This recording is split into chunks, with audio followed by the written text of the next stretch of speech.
Deu a volta. Podemos? Já faz mais de 20 anos, mais de 2 décadas, o curso de Contação de História continua de pé, passando tudo e todos que duvidaram, passando pandemias e catástrofe, como o Bolsonaro. Vemos aqui agora contar diversas histórias. Então, se prepare para sorrir, para chorar, para se divertir e talvez se lamentar. O curso começa com o nosso grandioso Mateus. Então, uma salva de palmas.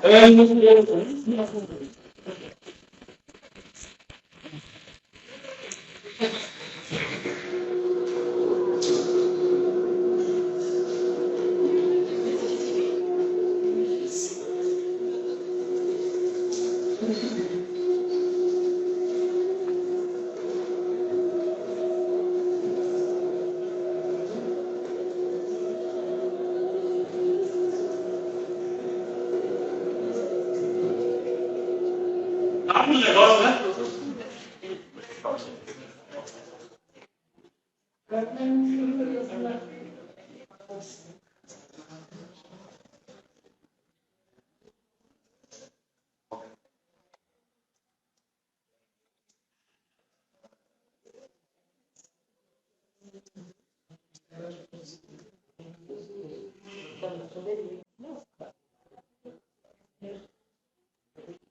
Primeiramente, boa noite a todos. Como o Ronald já me apresentou, sou o Mateus. Hoje estou aqui para contar um pouco sobre um jogo que, sim, fez parte da minha infância e acredito de outras pessoas aqui. Eu acho que, assim, sim, chutando dados do além, é o jogo mais conhecido, o videogame mais conhecido.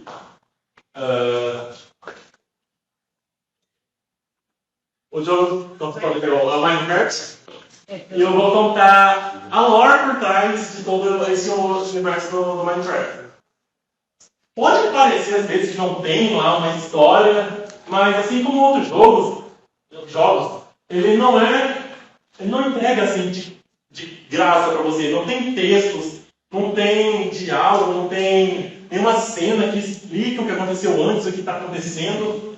Você simplesmente jogar no mundo, você pode fazer o que você quiser. E tem detalhes desse mundo que vão te dando toda essa história. A nossa história, mais especificamente falando já, ela começa bastante tempo atrás, muito tempo antes do jogador entrar, e ela começa onde existiam os villagers, os aldeões, e os humanos. Essas duas raças, elas existiam em conjunto, elas ajudavam a se defender. Os villagers tinham algum conhecimento de construção de itens, de ferramentas, de armas, de armaduras, e os humanos tinham mais habilidade em usá-las. Humanos também tinham maior conhecimento científico, eles buscavam mais essa ideia de descoberta, faziam experimentos. E um dos experimentos que eles fizeram foi o golem de ferro. Acontece que para o jogador criar o golem de ferro, ele basicamente precisa de 4 blocos de ferro, uma dobra com a cara e coloca o golem de ferro. Com os villagers é um pouco diferente, não se sabe muito ao certo. O villager simplesmente aparece no golem. É isso, tipo, a gente não sabe muito bem como desenvolve. Dá a entender que eles trazem de algum outro lugar que já está pronto, mas assim, existem essas diferenças. Os humanos conseguem criar a vida do nada, quando os villagers invocam essa criatura, esse golem de ferro. O que acontece é que o golem de ferro, ele é, assim, eu chutaria a 4ª criatura mais forte do jogo. Então, se você está ali na sua casa com várias golems de ferro ao seu redor, você está protegido. Você não tem com que se preocupar. E para os villagers, isso era o suficiente. Eles eram uma raça pacífica, para eles ficar tranquilos ali, protegidos pelo golem de ferro. Porque para eles era tranquilo. Isso era o que eles precisavam para viver felizes. Agora, com os humanos, a coisa é um pouco mais embaixo. os humanos, eles têm essa ganância, eles viram, caralho, eu posso fazer isso. E nessa de Deus, os villagers não curtiram a ideia, ele teve essa separação. Então, os villagers continuaram nas vilas dele tranquilo, com os Aerogods protegendo eles, e os humanos, por outro lado, eles se separaram, eles criaram, como o Monteiro criaram várias tribos diferentes. Vou falar mais agora das tribos, mas em resumo, então, a tribo do oceano, que a gente tem detalhes, a do deserto e a da jungle. Falando um pouquinho agora da do deserto. A tribo do deserto, o que a gente tem sobre eles que restou dessa civilização antiga são esse templo, essa pirâmide, às vezes, com muita raridade, a gente encontra uma fonte, um poço, que indica que ali em volta tinha uma civilização, mas se deteriorou com o tempo. E principalmente esse bloco que é muito importante porque ele tem essa carinha de Creeper e não é algo só jogado, sabe? Na verdade, o Creeper ele é uma criatura que também foi criada pelos humanos. Assim como o Homem de Ferro. O Homem de Ferro, não. O God de Ferro. Desculpa. O God de Ferro. Por que a gente fala que ele foi criado? Bom, se a gente olhar a anatomia do Creeper, que já foi divulgado também de um livro oficial, a gente vê que dentro dele tem uma TNT. Assim, eu imagino que não é natural uma TNT assim certinha dentro do corpo da criatura viva. Então, é outra criatura que foi criada pelos seres humanos para defender. Só que quem jogou sabe, os Creepers eles explodem qualquer coisa. Se ele vê um humano perto, ele vai chegar lá e vai explodir. Pá. Mas aí é que está a semelhança com os egípcios antigos do nosso mundo.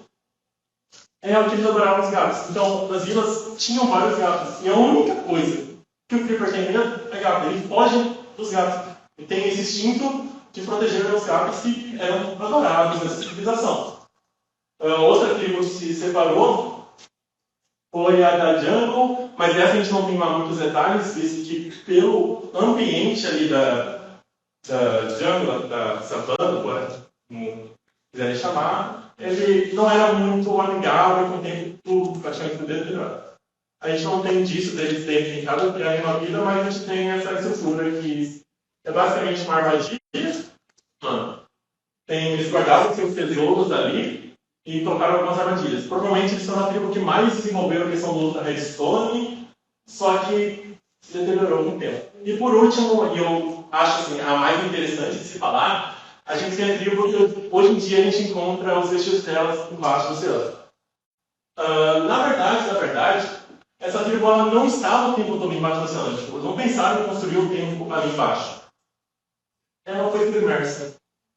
E ela foi submersa aos poucos. Por ser uma tribo muito religiosa, como a gente pode ver pelo formato do templo dela, a gente lembra muito do Ziggurat, aqueles templos gigantes religiosos. E eles não queriam sair daquele lugar. Então, conforme a água foi subindo, eles foram buscando meios de manter aquele lugar. É por isso que a gente encontra, por exemplo, blocos, salas que tem esponja. No Minecraft, se você coloca uma esponja, tipo, uma área inteira é secada. Eles queriam manter aquela área secada usando as esponjas para que sumiram. Mas por quê? Porque tinha vários desses blocos, salas com blocos de ouro, tesouro, mega valioso, e eles queriam manter ali, por toda a questão religiosa. E novamente eles criaram uma vida para proteger aquilo. A vida que foi criada dessa vez foram os guardiões, que a gente encontra perto dessas fortalezas. A gente tem tanto os dois guardiões menores quanto os chefe deles, o chamado de Elder Guardian. O Elder Guardian é interessante porque um dos poderes dele é que qualquer pessoa perto do parque dele vai receber um efeito de fadiga. Ela não consegue quebrar nada, não consegue fazer nada. Isso com o intuito de proteger o templo, de impedir a profanação por outras pessoas, outros humanos, outras raças, enfim. E os outros dois, inclusive ele, tem um poder especial que eles soltam laser pelos olhos, que convenhamos novamente, isso que não é natural, eles foram criados.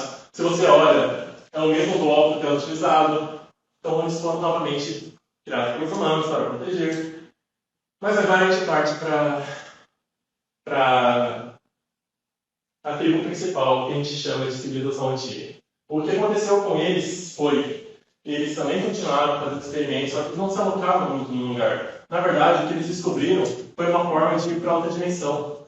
Eles foram para o Nether, eles descobriram usando obsidianas e foram para o Nether, como você pode ver, onde eles encontraram outra raça, que são os Pygmies. Os Pygmies são relativamente amigáveis, Se você estiver usando o olho, eles falam, tipo, tá de boa. Mas se você mexer no olho deles, se você fazer qualquer coisa com eles, tá. Ok. No Nether, eles criaram uma fortaleza.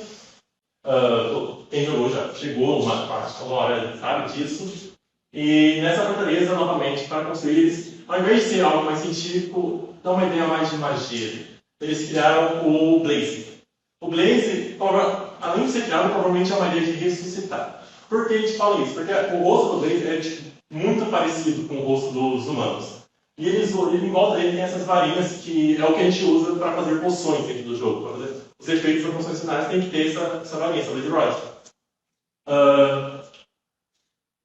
Agora, além das fortalezas, o que a gente encontra também são os piglins e o seu bastião, a sua base, que a gente vê que está bem destruída. Apesar de ser uma raça que vive lá, a gente vê destroços disso. O que aconteceu foi, houve uma guerra dentro do Nether.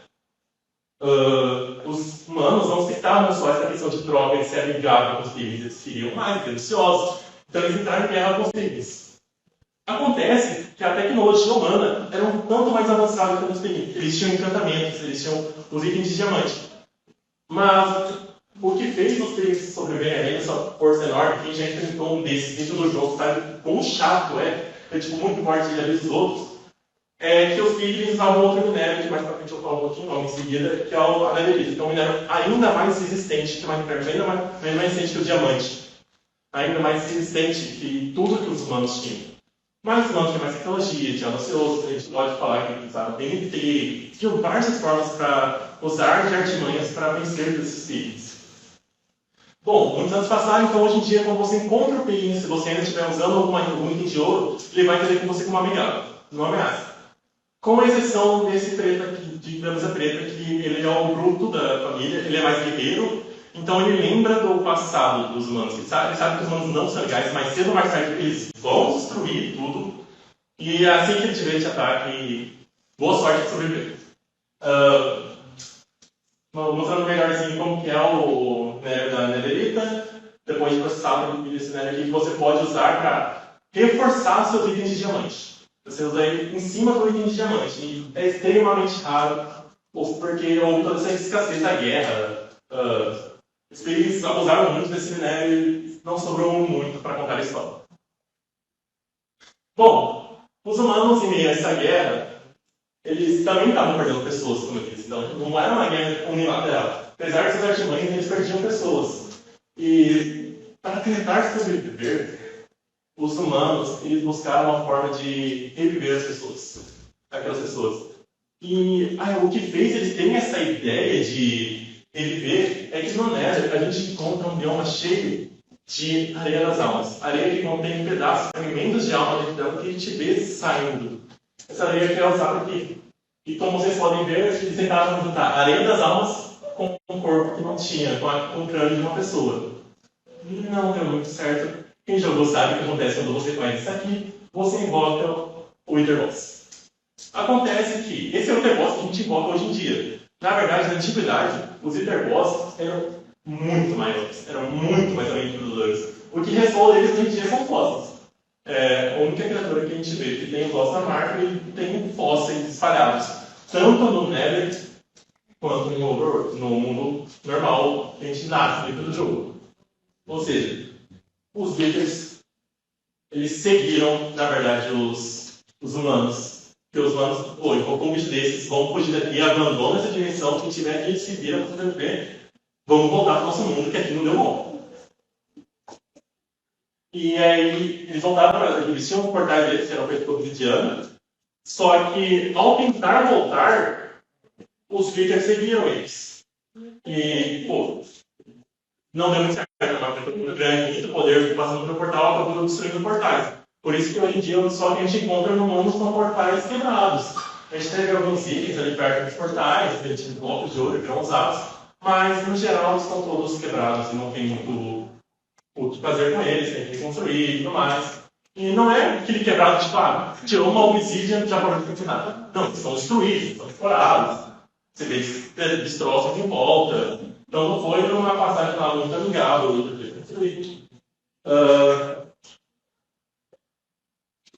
no mundo real também com a ideia de recriar a vida, a gente chegou no passo, vamos reviver ser humano no zumbi. Não deu muito certo nessa família, não veio com a racionalidade que a gente queria, eram frágeis ao sol, e como a gente pode ver, existem alguns tipos de zumbi que tem alguns tipos de esqueleto também. E a gente tem o esqueleto normal, esse esqueleto aqui que só aparece no Nether, aquela criatura, tudo indica que na verdade pelo poder do Wither que reviveu esses esqueletos, porque quando eles te atacam, você tem o mesmo efeito que você tem ao ser atacado no Wither. Você tem começa a se decompor ali, sabe? Então, a gente tem esses esqueletos que vivem no gelo e os esqueletos que a gente encontra normalmente pelo mundo real. Ok. Aí o que a gente tem? A gente está no mundo real, com cerca de 80% do mundo que ele vem atrás de você, incluindo os zumbis, incluindo os esqueletos, incluindo os withers. Para onde a gente vai? Bom, os humanos tiveram a ideia genial de, ok, o único lugar que eles não conseguem ir atrás da gente é lá embaixo, no subterrâneo. Então a gente consegue encontrar vestígios de duas partes da população no subterrâneo. A gente vê uma parte no Gridar, uma cidade toda feita em volta do portal, e uma parte na Stronghold, que é uma fortaleza teoricamente impenetrável no subterrâneo, e também, novamente, em volta do portal. Falando um pouquinho sobre o Gridar, porque é uma parte um pouco mais fácil, mas... Ok. O que aconteceu foi o seguinte. Não se tem ideia se eles criaram esse portal ou se eles estavam lá e eles se alojaram em volta. Mas, no meio, a gente encontra esse setor aqui, que é muito semelhante ao que a gente tem no portal para ir para o Nether. Os humanos não iam aceitar aquilo ali no meio, sem fazer nada. Eles, de fato, tentaram ativar aquilo.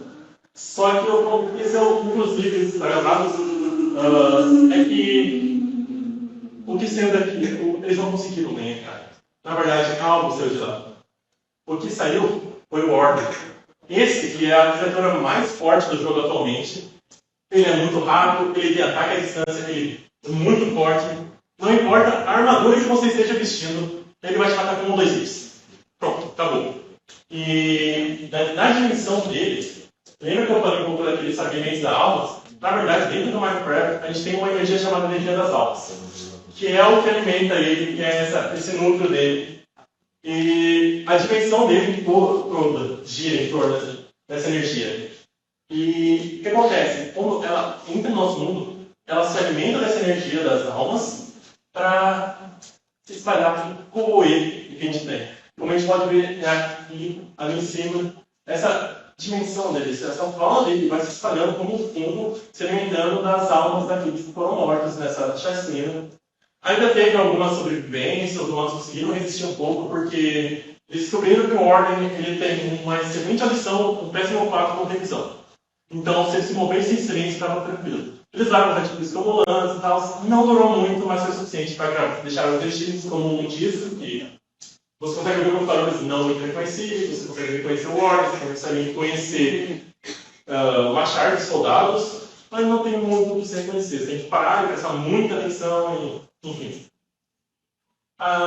Foi isso que aconteceu com essa parte da população.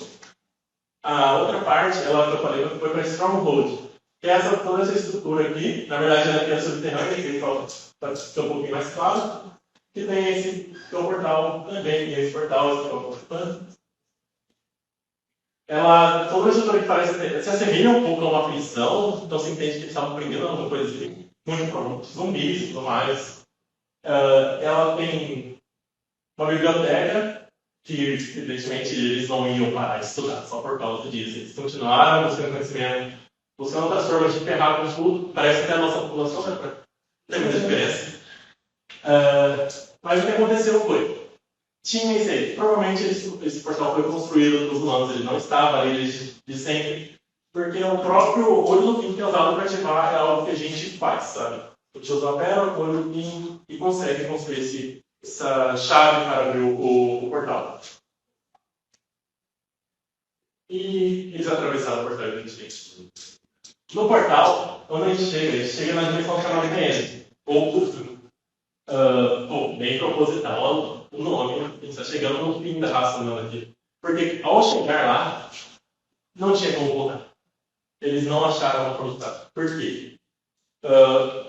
Ok, quando a gente chega lá no presente, a gente encontra o dragão, esses cristais, quando a gente mata o dragão, ele gera um ovo, não pode ser chocado. Mas imagina na visão deles. Pô, a gente chegou lá, no planeta natal, na dimensão normal, tem zumbi, tem sereia, tem os Wither atrás de nós, não tem que voltar pra mim. A gente vai ter que dar um jeito de sobreviver aqui. E o que aconteceu foi que a dimensão era lotada de dragões, eles assassinaram cada um deles, deixando só uma espécie que, inclusive, sobrevive através desse cristal, que ele vai regenerando a vida. Então, eles forçaram esse dragão a continuar vivo e protegendo aquele lugar. Tanto que, ao matar ele, você está meio que libertando ele, porque provavelmente ela tem. Porque é muito velha. Ela estaria muito tempo sobrevivendo tudo graças a essa magia dos portais. Avançando um pouco mais no ambiente, a gente encontra o que é o último vestígio da civilização humana. A gente encontra as Aesiris. Evidentemente, foi construído por humanos, porque atualmente a gente não tem muita outra raça. Só que o que a gente também encontra são os Zenders, que são o que sobrou da raça humana. Porque o que aconteceu foi, ok, eles extinguiram os dragões, provavelmente se alimentaram dos dragões, eles criaram as Elarcas. Nesses barcos aqui você sempre encontra a cabeça de um dragão, então, tiveram várias cabeças, encontra várias pelo mundo. Mas a única forma deles se alimentarem, depois de ter acabado com os dragões, é as Shored Fruits, que têm o poder de se teleportar para qualquer lugar. Soma isso com o fato que eles estavam presos ali naquela dimensão, que não tinha alimento, não tinha água. Eles tentaram achar uma forma de voltar, uma forma de construir um portal, alguma coisa que conseguisse fazer com que eles voltassem. E, bom, somando o que eles tinham no momento, que eles tinham muito obsidiana, como a gente viu na ilha anterior, eles tinham as Shored Fruits e eles tinham a eles mesmos. Eles começaram a fazer experimentos consigo mesmos, tentando se dar o poder além de se locomover melhor naquela dimensão, talvez um dia, quem sabe, voltassem para o campo. Porque até então, a única maneira que eles achavam de se movimentar usando esses barcos voadores são as elágicas que eram feitas das escamas do dragão. Bom, atualmente você consegue nesses barcos, e eles se movimentavam. Ela não faz você voar. Ela, como diria o Atlantinho, ela faz você cair com estilo. É assim, o humano fica com o Twilight, eles conseguem dar aquela caída de estilo. Mas nesse segmento de tentar se locomover melhor, de tentar talvez voltar, eles investiram neles mesmos, colocaram Obsidian, que tem uma propriedade de portal, como a gente viu anteriormente, que eles fazem portais, eles colocaram Shored Fruits, que tem o poder de se teleportar, tudo isso buscando um jeito de voltar. E aí que algo muda. Eles de fato conseguem esse poder para os seres humanos. Só que vem com preço. A racionalidade dele vai embora. E o que sobrou disso é basicamente os Zenders. Os Zenders são o que a gente tem de final na raça humana. Se você olha os áudios deles, inclusive eles falam inglês, eles tentam comunicar com você, eles falam um oi, estou aqui, e procure pelo olho. É isso que eles pronunciam. Bom, a raça humana foi extinta. Esses Zenders, eles até têm o poder de se teleportar entre as dimensões, mas perderam muito da racionalidade, talvez porque o dragão controlasse eles, já que ele tinha todo o poder daquela dimensão, o dragão provavelmente tinha uma boa influência neles. E quando você mata o dragão, você liberta todos eles, tem toda a conquista. Liberte o fim. Mas ok, expliquei tudo no passado. Como que surgiu o Steve? O Steve simplesmente aparece do nada, sem nada, só as roupas. Como? E é aí que a gente entra na parte final da nossa história, que é o início da nossa. Aqui a gente tem que falar de uma única coisa que eu não tinha falado ainda. São os Villagers. Os Villagers eram uma raça que eles admiravam. Eles admiravam muito os humanos. Eles queriam ser como os humanos, eles queriam ser inteligentes, ser poderosos, mexer com a vida, mexer com tudo isso. Eles admiravam. Eram os Villagers que se rebelaram contra o seu próprio conceito e foram atrás de mais. Foram atrás de conhecimento, de poder de humanos. Não tinha mais humanos para eles irem atrás. Então o que eles foram buscar? Por meio de magia, traziam os humanos de volta. Durante a exploração do mundo, você encontra alguns vestígios de lugares que eram usados para pesquisar como você trazer um villager zumbi de volta para ser um villager, mas você não encontra muito sobre os humanos, sabe? Como eles trouxeram o humano de volta. Com exceção dos villagers que, inclusive, tem esse quarto aqui na mansão deles, que a gente vê uma estátua dele construída de lã. E dentro dessa estátua tem um bloco de lápis lazuli. O lápis lazuli é um material muito usado na magia do Minecraft também. Ele é usado para fazer encantamentos com a energia das almas. Então, para os villagers fazia todo o sentido mexer com aquele material para buscar ser mais próximo do ser humano. E então, por isso a coloração deles mudou para azul e tudo mais. Ele tentava imitar o estilo de vida humana, construindo fazendas, apesar de não precisar tanto se alimentar. Ele tinha a noção, como eu tinha falado para vocês, mas tem um item que é mega importante, que é esse. Quando você mata um desses villagers, ele tem a chance de dropar para vocês o toque da imortalidade. Esse aqui é um item que mexe muito com essa ideia de vida e morte. Só que ele é instantâneo. Você morreu, você está com toque limitado de sono, mas você continua vivo. Ainda com vários danos, mas vivo. E isso indica que em algum momento esses villagers tentaram pegar um zumbi ou um incidente e trazer de volta a vida. Só que imaginaram que não tinha funcionado e trouxe de volta a vida, de fato, o Steve. Só que provavelmente ele não sentia as expectativas dos villagers. Porque o Steve ele não aceitava a ideia dos villagers. Ele foi falando do nada, vai viver essa vida livre. E aí a gente começa o nosso jogo do Minecraft e aí termina a missão.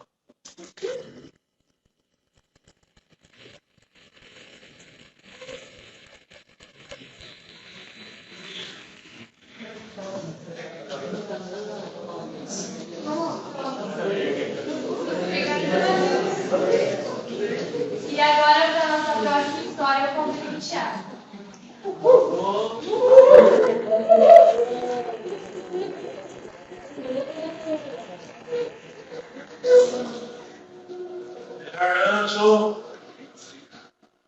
Ô, Bia.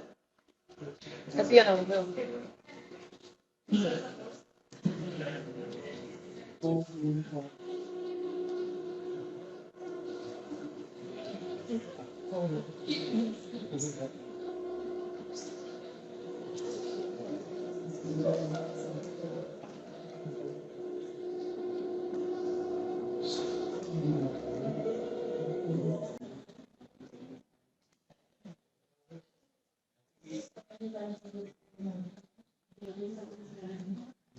Em um típico ensino médio, em uma típica sala de aula, em uma típica hierarquia do culto.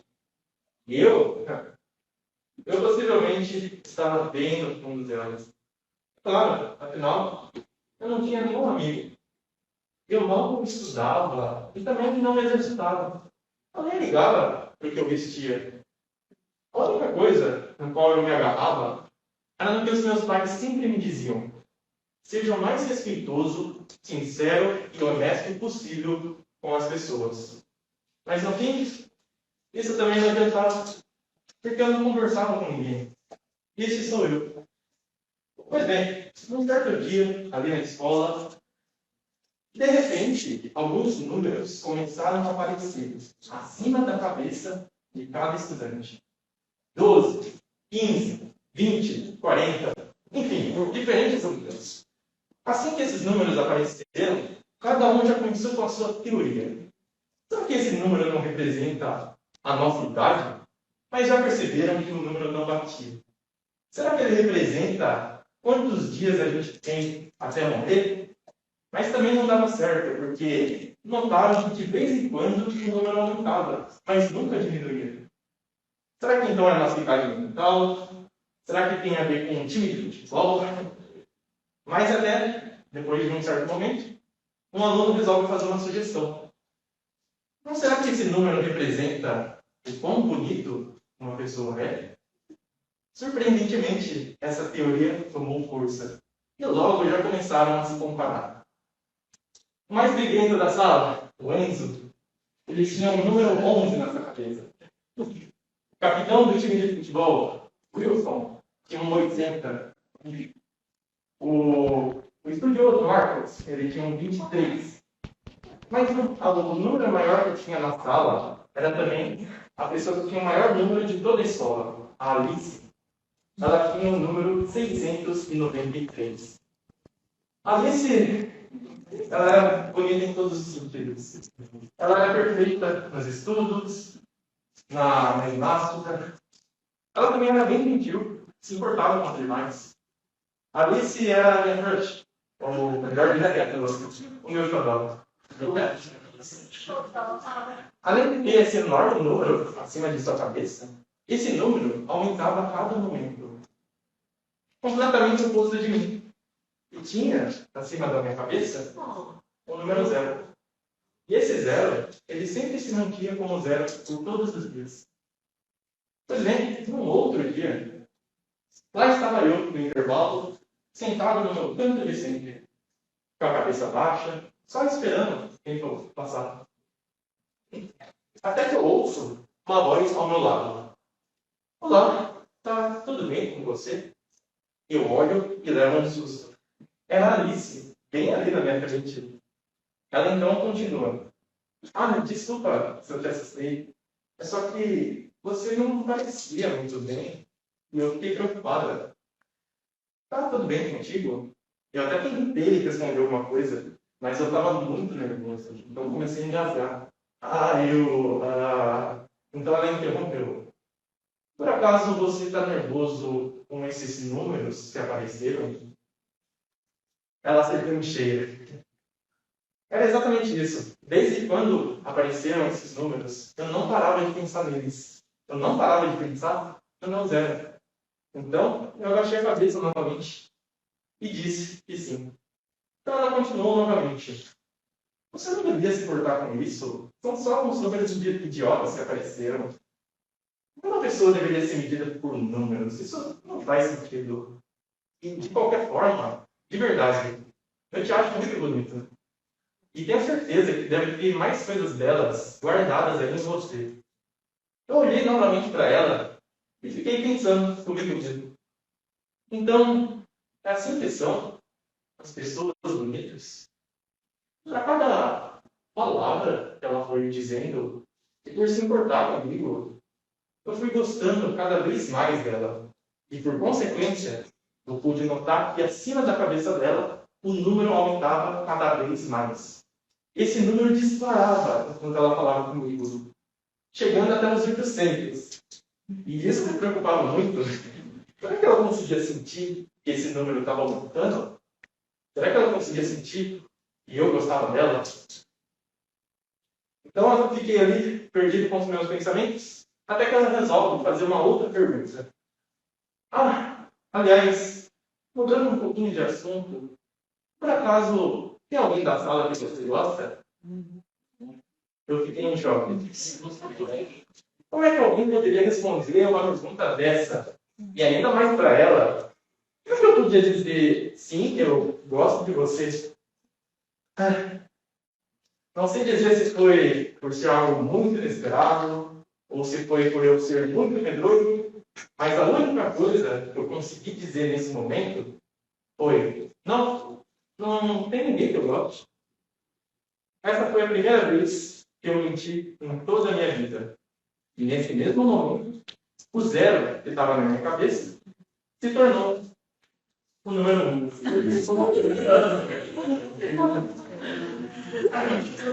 Bom, meu nome é Thiago, como foi dito. Eu faço parte do grupo Coelho Ponto. Eu me formei no curso Contadores de Histórias em 2019. A história que eu contei hoje, ela é uma adaptação de um mangá chamado Os Números, escrito por Daishiro Kawakami. E é isso.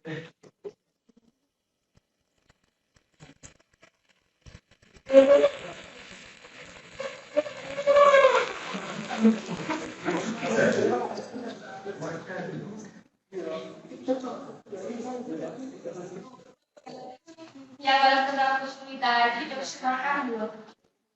Matheus, chora.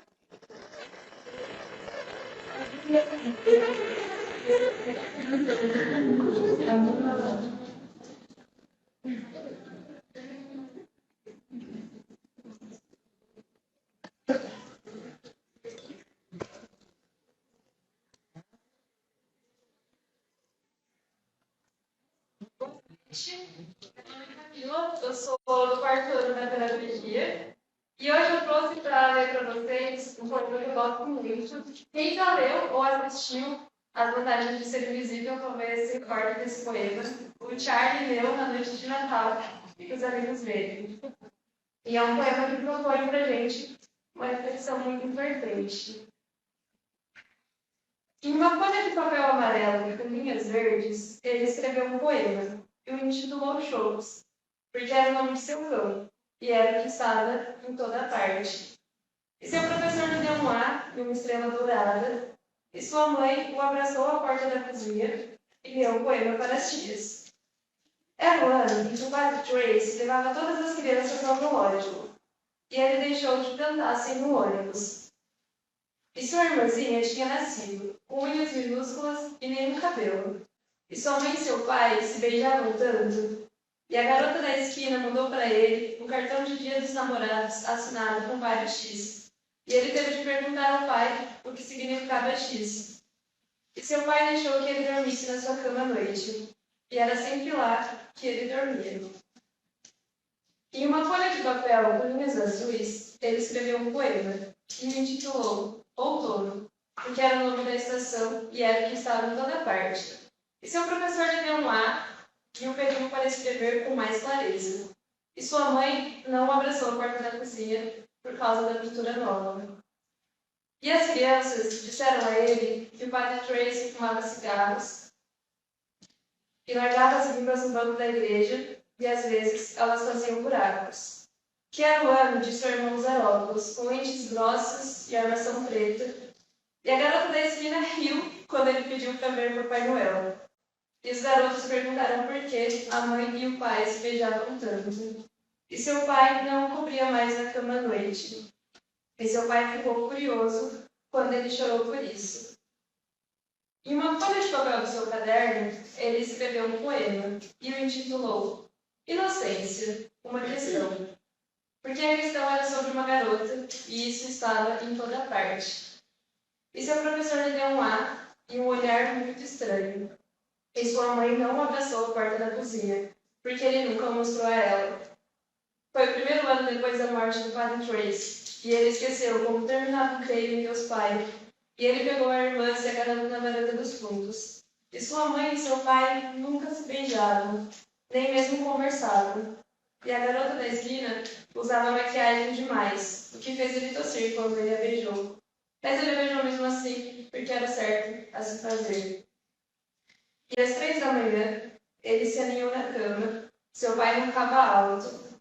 E é por isso que no verso de uma folha de papel pardo, ele pintou outro poema, e o intitulou Absolutamente Nada, porque era o que estava em toda a parte. E ele se deu um A e um corte em cada maldito pulso e se encostou na porta do banheiro, porque nessa hora ele não pensou que pudesse alcançar a cozinha. É essa a minha apresentação.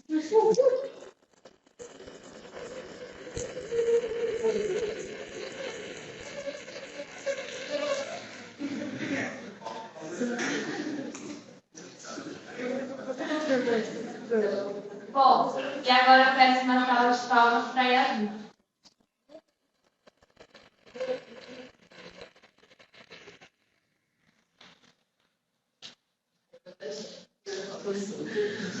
Bom, eu sou Yasmin, da pedagogia, e eu vou começar a minha apresentação fazendo uma pergunta. Existe um momento certo para falar sobre racismo? Quem aqui faz ou já fez licenciatura? Levanta a mão, só para mim, sabe? Ok.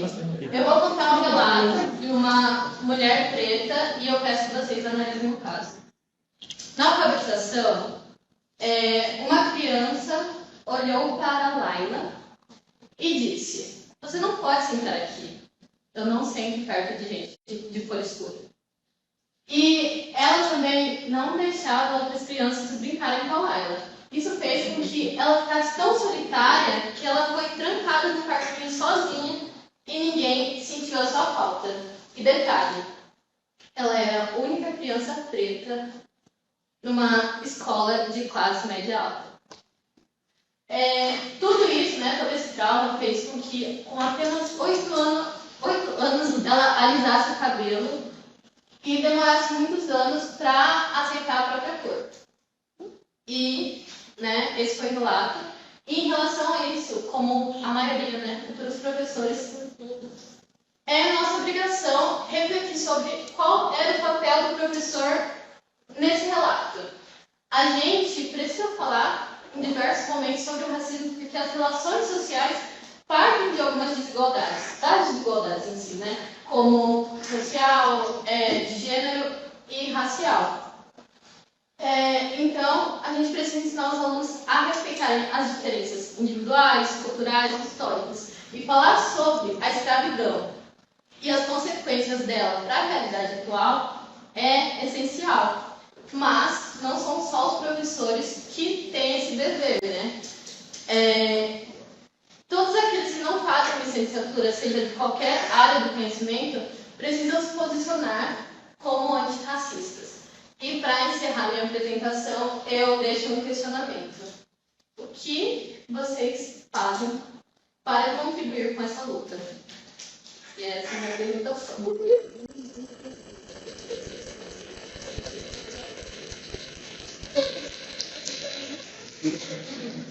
Bom, agora a gente não vai seguir a sequência, porque a gente tem uma atração surpresa. Então eu convido a professora Lara para me apresentar.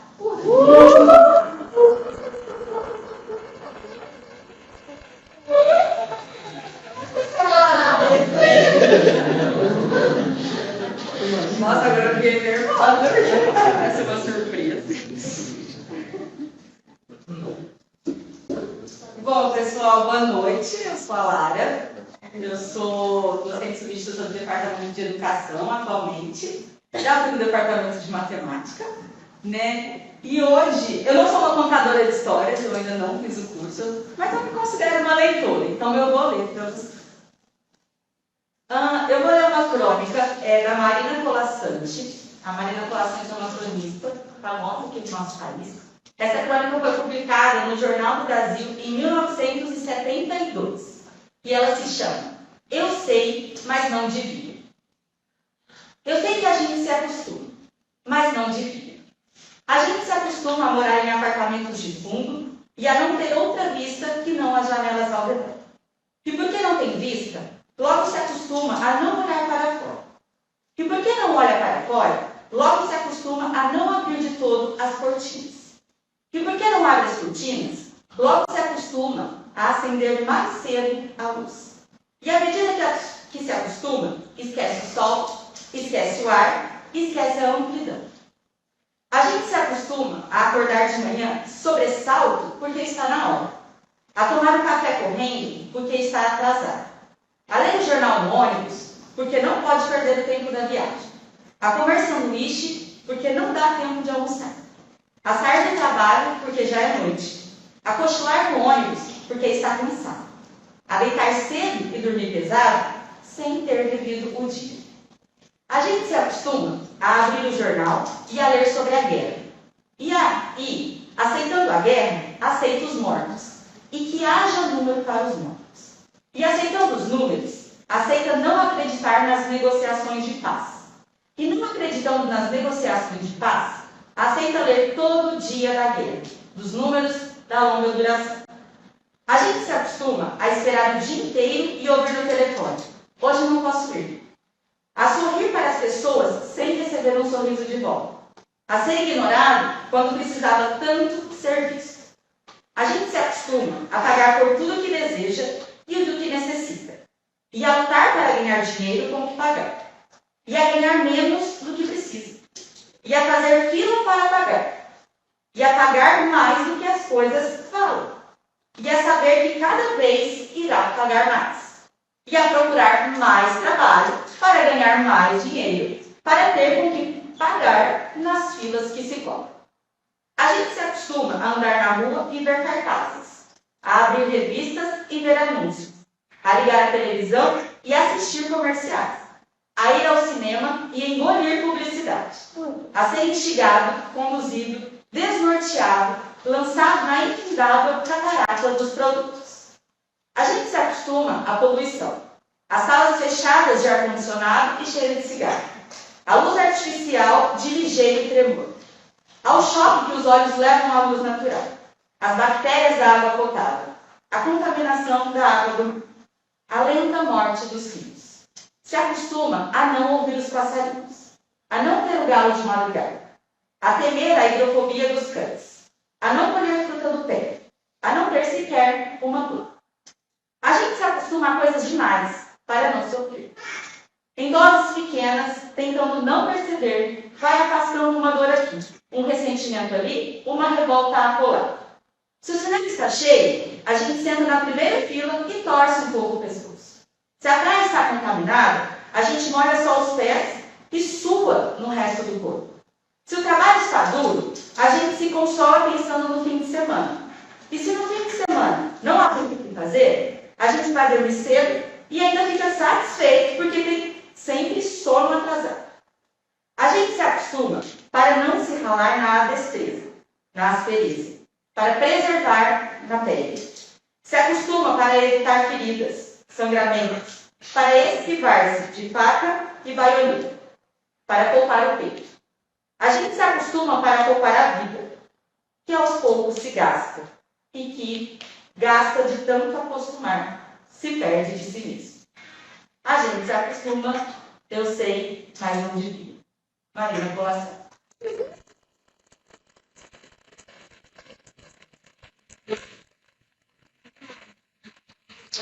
Muito obrigada, pessoal. Bom, e agora eu convido o Gabriel Cadeiro na sala de palmas para ele.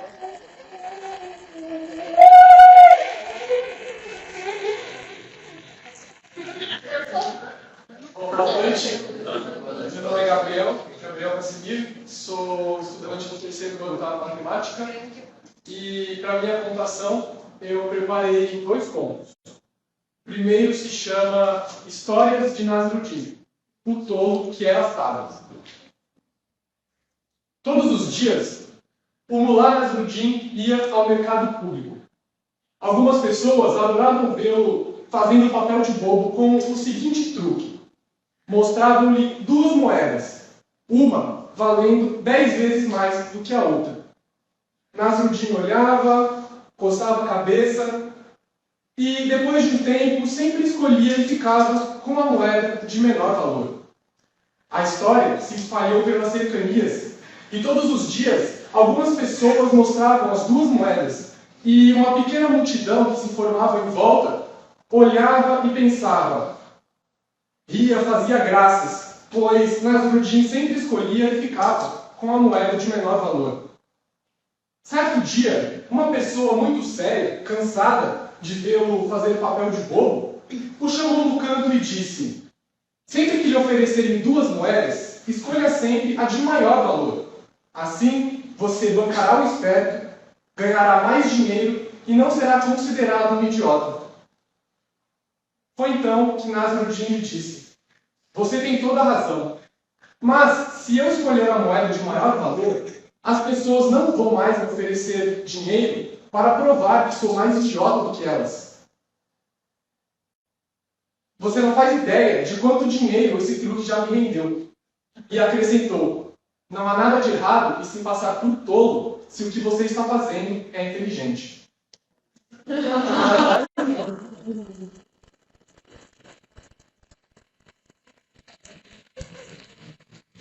Eu trouxe esse conto porque durante as reuniões que nós tivemos com os contadores, eu lembrei dele, que eu li esse livro, Histórias de Nasrudin, quando eu estava no ensino fundamental, e eu decidi trazer uma dessas histórias para compartilhar com vocês. O Nasrudin foi um personagem que existiu, uma pessoa que existiu na Turquia no século XIII, XIV. Ele escreveu histórias em que ele mesmo era o personagem e ele usa o humor para mostrar o caráter paradoxal da vida e a forma de pensar condicionada. Para o meu segundo ponto, eu preparei uma outra história que se chama Por que os cães cheiram uns aos outros?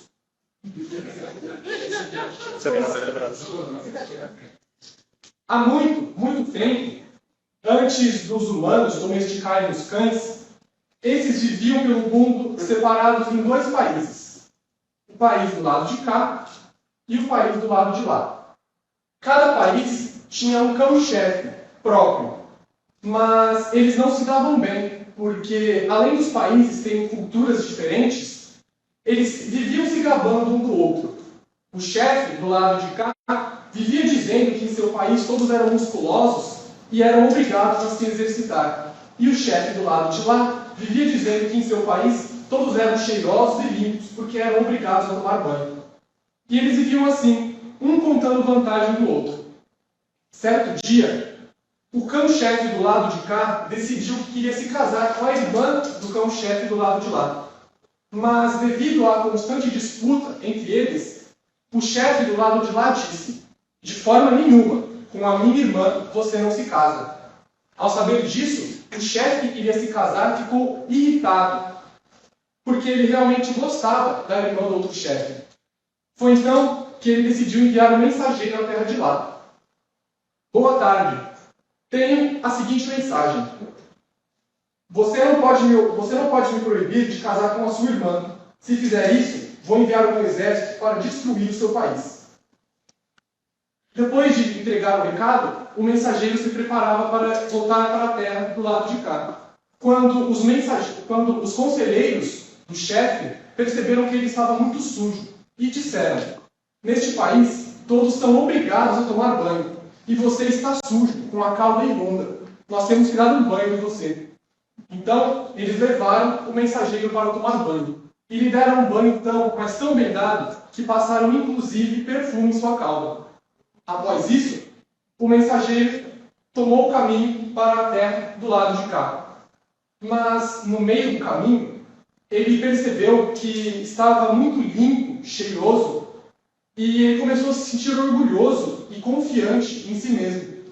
Foi então que ele desistiu de voltar para a terra do lado de cá e foi atrás de uma esposa para si, abandonando sua função.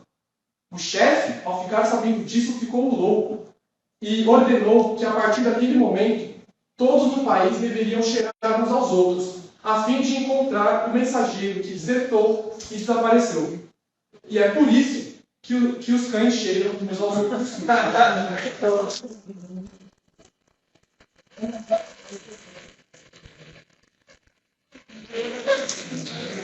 Bom, essa história é um conto, é uma lenda africana. Uma lenda é uma história passada de geração em geração, com o intuito de se explicar acontecimentos e eventos que não têm uma explicação, que tem uma explicação anterior às explicações científicas.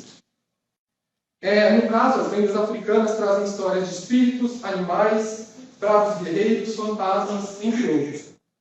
E eu decidi trazer esse conto porque, ao longo do semestre, nós discutimos muito cultura africana. E ficou muito claro que o Brasil herdou muitos aspectos dessa cultura. Ritmos, hábitos, vidas, tradições, religião. Mas, às vezes, nós esquecemos que nós também herdamos muitas histórias desse continente. E eu trouxe esse conto para destacar que, principalmente para as crianças, que são os maiores alvos das contações de contos e histórias, trazer de modo intencional histórias de origem africana e do folclore africano em si. Muito obrigado.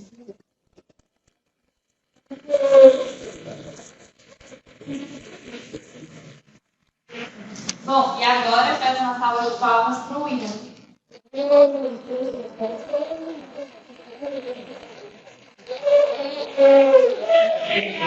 Boa noite, pessoal.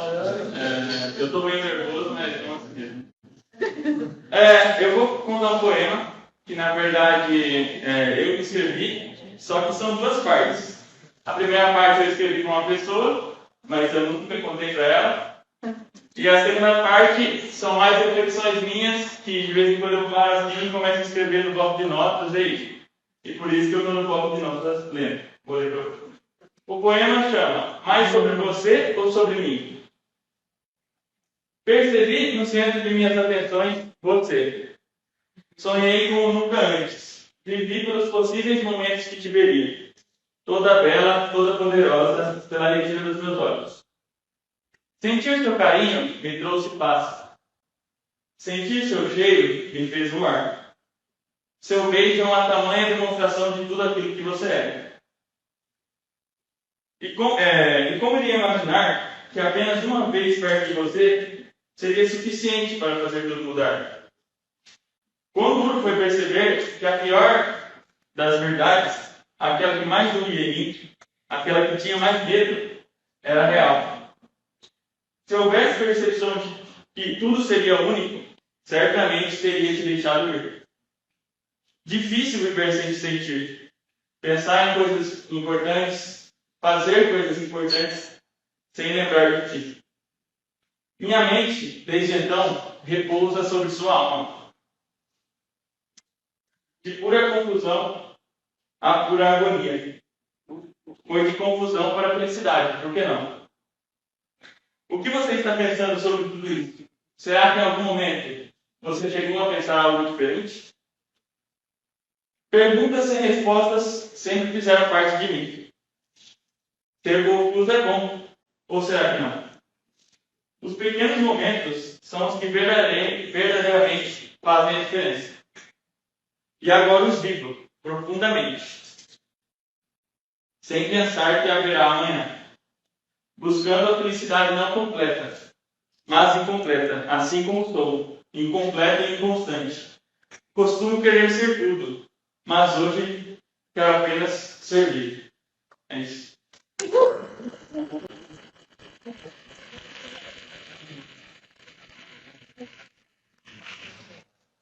Bom, então agora aqui, novamente, convido o Jack a passar o arcão.